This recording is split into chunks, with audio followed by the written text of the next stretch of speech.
আসসালামু আলাইকুম। আপনারা দেখছেন এখন সংবাদ 24, সাথে আছি আমি অহনা। খালেদা জিয়া ক্ষমতার চেয়ে গণতন্ত্রকেই বড় করে দেখেছেন আমিনুল হক। মোহাম্মদ মনির হোসেনের তথ্যচিত্রে বিএনপি চেয়ারপারসন খালেদা জিয়া প্রধানমন্ত্রী হওয়ার চেয়ে গণতন্ত্র পুনরুদ্ধারকে বেশি গুরুত্ব দিতেন বলে মন্তব্য করেছেন ঢাকা মহানগর উত্তর বিএনপির আহ্বায়ক ও ঢাকা ১৬ আসনের ধানের শীষের প্রার্থী আমিনুল হক। পল্লবী ২ নম্বর কমিউনিটি সেন্টারে খালেদা জিয়ার সুস্থতা কামনায় আয়োজিত দোয়া মাহফিলে তিনি বলেন, খালেদা জিয়া স্বৈরাচারীর বিরুদ্ধে দাঁড়িয়ে মানুষের ভোটাধিকারের প্রশ্নে কখনো আপোস করেননি।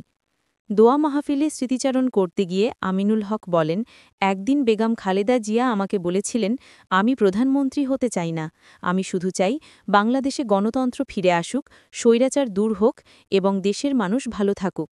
তিনি বলেন, নেত্রীর সেই কথা শুনে তিনি আবেগাপ্লুত হয়ে পড়েছিলেন। আমিনুল হকের দাবি, দীর্ঘদিন ধরে খালেদা জিয়া জীবন মৃত্যুর লড়াই করছেন। তার দ্রুত আরোগ্যের জন্য দেশবাসী দোয়া করছে। দোয়া মাহফিলে মহানগর উত্তর বিএনপির অন্যান্য নেতারাও উপস্থিত ছিলেন।